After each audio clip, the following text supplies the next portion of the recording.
Welcome. Thank you for taking time to invest in yourself. The topic of this coaching module is building trust. My name is Kerri, and I've been building trust with business owners and their employees for over 20 years now. I served with in-home senior care, with life insurance and financial services companies across the U.S. In August of 2023, I launched Forward Consulting. Today, I serve clients in Iowa, Kansas, Oklahoma, California, Louisiana, Washington, Oregon, and more, and I love it. I'm also a certified meditation coach and a certified spiritual coach, both of which are pretty helpful to my clients, personally and professionally. So, why are you watching this video? Well, hopefully you are here to improve your trust-building skills and knowledge. In this module, we will cover what great trust looks like. You will do a self-reflection exercise using 4 levels of professional trust. We will review how to build trust from scratch and how to repair trust that's been broken. Let's dig in. What does great trust look like? Well, first, it takes consistency and reliability. It's when people do what they say they'll do. Over time, that reliability builds a foundation where you know someone will show up, follow through, and have your back. Next, it takes openness and honesty. There's a feeling that you can be honest, even about hard stuff, without fear of judgment or betrayal. It's when people communicate clearly and directly. The third one here is vulnerability. Feel safe. You can show your true self, flaws and all, and it's met with acceptance, not rejection. You trust what you share, and confidence stays in confidence. The fourth one, it takes mutual respect. Even in disagreements, there's a baseline of respect. Trust thrives where people feel heard, valued, and understood. And then the last part of this definition of great trust is support in action. It's not just words. Great trust often shows itself in actions. Someone stepping up when you need help, someone advocating for you when you're not in the room, or offering honest feedback because they want you to grow. Now, let's do some self-reflection. During this next part of the coaching module, I'll be asking you questions. I'd like you to be ready to hit the pause button.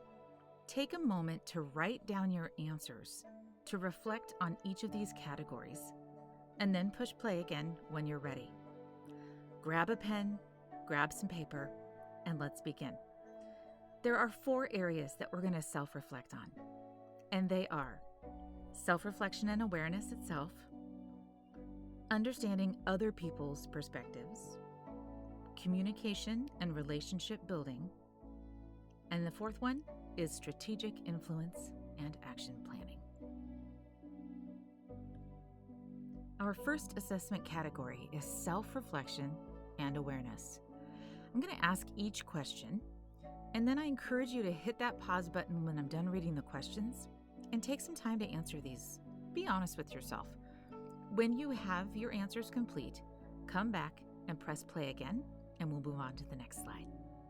So question number 1 on self-awareness and self-reflection. How do you know when someone trusts you? What specific actions or words indicate this? Question number 2. How does lack of trust impact your own confidence and decision-making? Question number 3. What assumptions might you be making about other people's perspectives? And question 4. How have you contributed, either intentionally or unintentionally, to high trust and low trust dynamics in your life right now? Hit the pause button, answer these questions, and push play when you're ready to begin again. Great job. Feel free to take all the time you need with these. Some of them may be tricky or a little touchy, but this is just for your own growth and development. The next category of trust for this self-assessment is understanding other people's perspectives. Again, I'll ask the questions. When you're ready, hit pause, write down your answers, and then come back when you're ready to go forward. The first question here: what do you think leaders value most from you? The next question: how does your leader define success? And do they see you aligned with that vision today? Number 3, what are your leader's biggest concerns or fears about your team or organization right now? And the fourth question: have there been past incidents that could explain when trust was broken or maybe just didn't exist? Take a moment now and write your answers down. Next up, we'll cover communication and relationship building. Be honest with yourself on these answers as well. The first question: how do you currently communicate with each of your coworkers? What's working and what's not? Next, what changes could you make to build transparency and credibility with your colleagues? Number 3, how can you proactively address each other's concerns before they escalate? And number 4, have you directly asked your colleagues what they need from you to build trust? Hit pause and push play again when you're ready. Awesome, we're almost done. Our final category for self-assessment is strategic influence and action planning. I love this one because it should help provide you with actions that you can do once you've completed this module. The first question: what is within your control right now to shift a relationship that you think needs to be stronger? Question 2: how can you create quick wins that demonstrate your competence and reliability? Number 3, who else in the organization can help bridge any trust gaps that you're encountering? And the last question: if trust can't be rebuilt, what are your best options moving forward? Take your time and answer these honestly. Press play when you're ready to go forward. So, how are you feeling? Was that hard, or did it feel good to write some of those answers down? I hope you found it helpful. I think self-assessment is really important when we're learning any new skill, but especially when we're talking about trust. After all, how will you know how far to celebrate when you improve if you don't have a starting point? So let's spend a few minutes now discussing the creation of trust. I want you to think back to your first day or your first week in your current role. Chances are you had to make some new connections and build trust with new coworkers or team members, maybe even pretty quickly. I hope as we review these things, you can think of specific examples in those relationships. You may even consider some of these that you may want to focus on more in future relationships. First, start with consistency. Do what you'll say you do. It sounds basic, but early follow-through is huge. If you commit to a task or a deadline, make sure you hit it. If something changes, communicate that early on. Small wins stack up fast when people know that they can rely on you. The second, be open and approachable. Show a little authenticity. You don't have to overshare, but letting people see you as a real human and not just a job title really helps. Ask about their work, their interests, and listen to them. It shows that you value them as individuals, not just coworkers. The third one here, show competence without ego. People trust those who know their stuff, but they also trust those who admit when they don't. Don't be afraid to ask questions or say, I'm not sure, but I'll find out. Humility goes a long way with trust. Number 4 here, be generous with credit. I love this one. Publicly give credit where it's due. Anytime I say a quote, I see who the author is. Anytime I share a principle that I've learned, I'm going to tell you who I learned it from. When someone helps you or does great work, highlight it. It shows you're not just about yourself, you're about the team. Number 5, communicate early and often. Keep people in the loop, especially on things that impact them. Surprises erode trust fast. If something's not going to plan, share it proactively. People trust those who are transparent, not just people who cover things up. The 6th, offer help before it's asked. When you spot a way to make someone's life easier, do it. Especially if they're slammed or new themselves, it really builds goodwill and it'll go really deep for your trust. And then the 7th, respect boundaries and differences. Not everyone has the same work style. We've all learned that. But notice how they like to communicate. Are they more into Slack, email, text, calls? And then adapt your communication style where and when it's appropriate.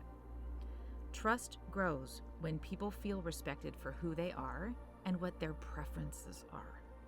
Now, bonus, when you bring positive energy to a new relationship, it goes far.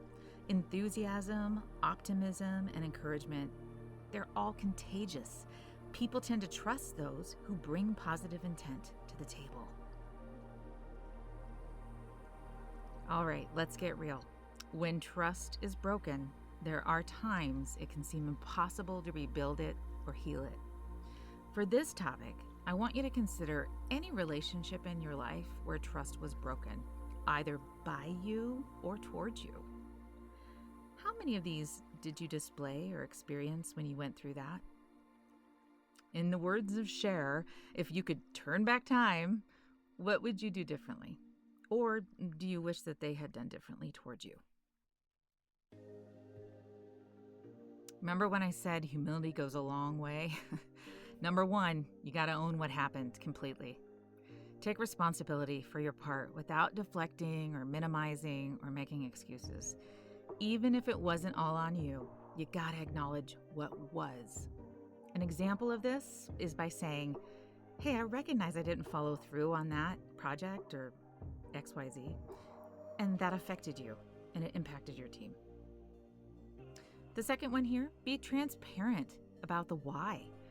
Without over-explaining, give some context if it helps them understand what happened. This is not your okay to give excuses, but it's just providing extra insight. Here's another example. You know what? I was just juggling way too much, and I should have asked you for help, and I didn't. Apologize. And that leads to number 3. Apologize. Be apologetic and be genuine about it. A real, authentic apology lands when it's specific and it focuses on the impact, not just the intent. Here's an example. You know what? I am so sorry I dropped the ball on that. I realize that it made things harder for you, and I really regret it. Number 4, listen without defensiveness. Be a really good listener. Give them space also to express how it felt on their end, even if it's uncomfortable. Just listening without defending yourself is huge for rebuilding trust. It can sound like this. You know what? I hear you. I get why you'd feel that way. Number 5, make concrete changes. Be change ready. Words aren't enough these days. Trust is rebuilt through consistent, observable action over time. This means you show up early, you communicate better, you keep your promises, and you're proactive in offering help or updates. The 6th one here, ask what they need moving forward. Sometimes people need different things to feel secure again in your relationship. Just ask them directly how you can support that. You can say something like, what would help us rebuild this trust? The 7th bullet here, be patient and consistent. You can't rush this, and sometimes when trust is broken, it takes a really long time to rebuild it. It might take a while for people to believe that things are different, so you just keep showing up consistently. Eventually, actions will speak much louder than the past. And then the last bullet, don't repeat the mistake. Be consistent in doing better. If the same thing happens again, it just deepens the damage. People are watching for patterns. Break the old ones. Here's another bonus that's not on the slide. Be willing to accept it may not fully repair. This is when you may have to walk away. Sometimes, despite your best efforts, full trust might not return, but you'll know you did your part with integrity. Patrick Lencioni should be a familiar name to you. He's a trust guru, in my opinion. His book, The 5 Dysfunctions of a Team, is a bestseller, and it was a total game changer in my career. In it, he discusses how underperforming teams often find that the root cause of their challenges is the lack or the breakdown of trust. Lencioni has this quote: "The key ingredient to building trust is not time, it is courage." Remember, friends, you control your own thoughts and beliefs, and those drive your actions, which then give you results. If you want better trust in your work or your personal life, begin with courageous honesty around what you're believing to be true. And if you change how you think about the relationship or the person or even the organization, that will then influence better actions, which will then lead to better trust results. I would love to connect with you too. You can reach me by phone or email or visit my website. It's www.gofrwd.org. Now, go build great trust, everyone. And thank you for spending this time with me.